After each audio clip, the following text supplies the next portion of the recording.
Bismillahirrahmanirrahim.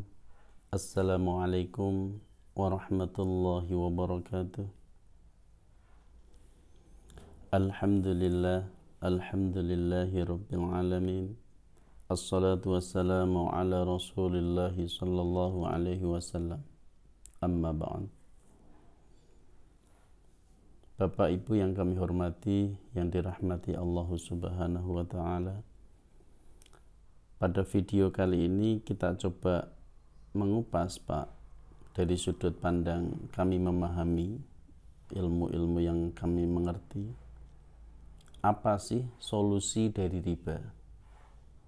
Karena banyak orang yang bertanya, baik pertanyaan dengan nada betul-betul bertanya atau juga bertanya dengan nada menghina.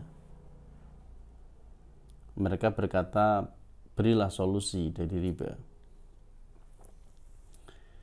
Yang pertama, ada orang memang kami harus akui, sebagian dari mereka itu kami kategorikan namanya dalam bahasa Jawa itu cangkem elek. Kami sebut cangkem elek karena sebetulnya dia nggak bertanya.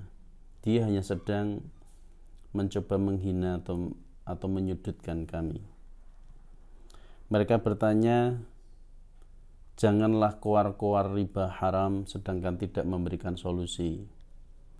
Jangan bicara riba itu haram, bunga itu haram, dan semuanya itu haram, sedangkan kalian tidak memberikan solusi apapun. Atau bagi mereka tidak memberikan hutang tanpa riba. Maka kami harus beritahu, yang mengharamkan riba adalah Allah. Kami tidak mengharamkannya. Kami hanya menyampaikannya bahwa Allah mengharamkan riba. Jadi sepantasnya solusi dari riba itu bukan dipikulkan ke kami, karena kami hanya penyampai. Solusi dari riba harusnya kita atau kita semua atau panjenengan pertanyakan ke Allah, apa solusinya padahal engkau mengharamkannya. Jangan ke kami, karena kami ini hanya penyampai saja dan kami sampaikan bahwa Allah mengharamkan riba. Hanya itu. Maka tidak fair jika kemudian bapak atau ibu mencoba memikulkan beban solusi dari riba ke pundak kami. Kami harus memberikan hutang tanpa riba, kami harus ini dan itu seperti yang bapak inginkan. Itu tidak fair. Karena yang mengharamkan riba bukan kami sekali lagi. Lalu mengapa Allah mengharamkan riba? Sungguh yang tahu jawabannya hanya Allah. Mengapa Allah mengharamkan riba? Karena dia yang mengharamkan, maka dia yang paling tahu kenapa Allah mengharamkannya. Tetapi ada yang lebih penting dari pertanyaan itu. Sekarang kita tinggalkan pertanyaan mengapa Allah haramkan riba. Sekarang pertanyaan yang lebih penting adalah Anda, kita, saya, kita semua taat atau tidak? Pada saat ada iblis kemudian diperintahkan oleh Allah sujud kepada Nabi Adam, dan perintah itu tidak hanya kepada iblis, juga kepada para malaikat, maka mereka berbeda pendapat. Malaikat langsung sujud, iblis tidak. Malaikat sujud karena tahu yang perintah itu Allah, tanpa bertanya kenapa Nabi Adam harus kita sujud kepadanya. Kenapa malaikat harus sujud kepada Nabi Adam? Sedangkan iblis bertanya, kenapa saya harus sujud kepada Adam? Bukankah saya lebih baik daripada Adam? Maka janganlah menjadi iblis. Menjadilah para malaikat itu. Pilihlah posisi itu. Jika ada sebuah larangan atau sebuah perintah kepada kita, jangan banyak bertanya, lakukan saja. Nanti kita akan tahu kenapa Allah melarang, kenapa Allah perintahkan.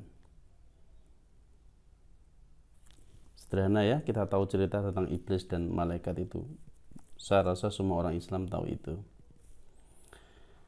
Tapi jika memang beban dari riba itu dibebankan ke kami untuk memikulnya, bagaimana solusinya?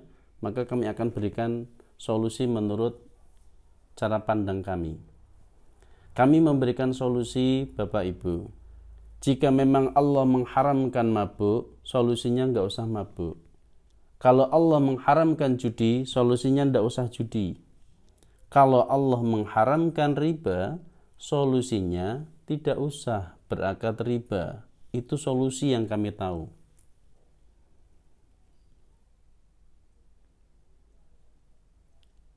Itu untuk mereka yang cangkem elek ya. Jadi saya harus sampaikan itu di awal supaya ini tuntas.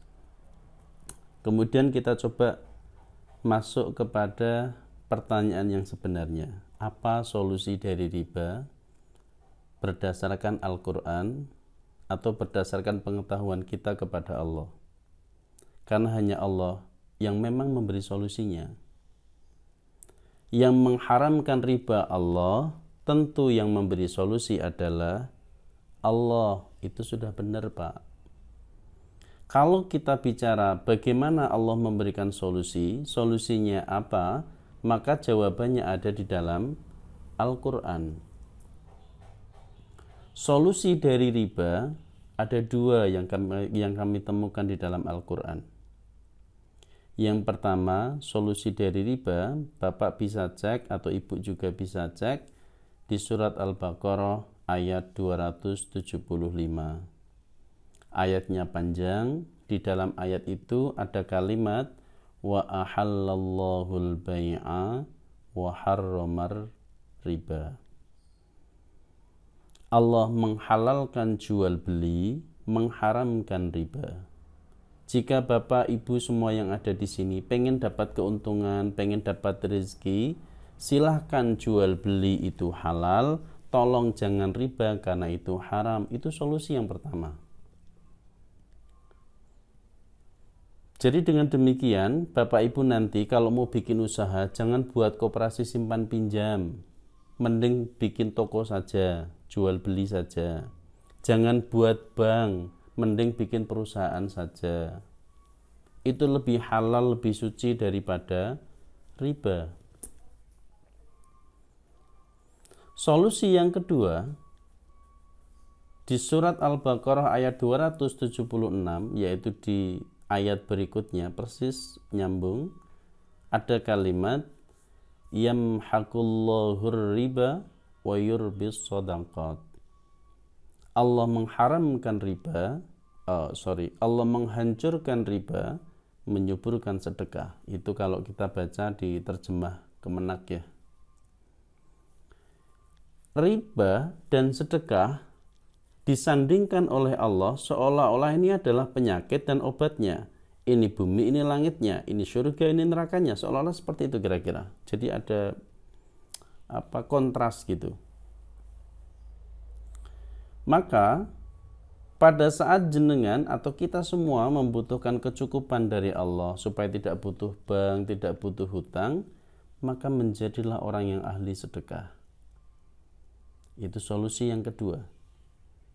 Jika Anda ahli sedekah, maka insya Allah cukuplah kebutuhan Anda, karena Allah yang mencukupinya. Karena Allah menghancurkan riba dan menyuburkan sedekah. Solusi yang kedua ini butuh iman, Pak. Jadi kalau imannya tidak cukup, maka kami khawatir tidak terjadi solusi. Kalau memang iman tidak cukup untuk bersedekah, maka solusi yang jenengan ambil adalah yang jual beli saja. Tapi keduanya adalah solusi. Anda mau main logika sederhana, jual belilah. Anda punya iman yang cukup, bersedekahlah. Terserah kita mau memahami ini atau tidak, mau menerima Al-Quran atau tidak, beriman kepada Al-Quran atau tidak, itu terserah masing-masing pribadi. Tapi kami menyampaikan ilmu bahwa solusi dari riba sudah Allah sampaikan di Al-Quran. Janganlah berakad riba, jual beli saja. Janganlah berakad riba untuk mendapatkan sesuatu, bersedekah saja. Allah akan cukupi kebutuhan-kebutuhan kita. Demikian, kurang lebihnya mohon maaf. Saya akhiri. Assalamualaikum warahmatullahi wabarakatuh.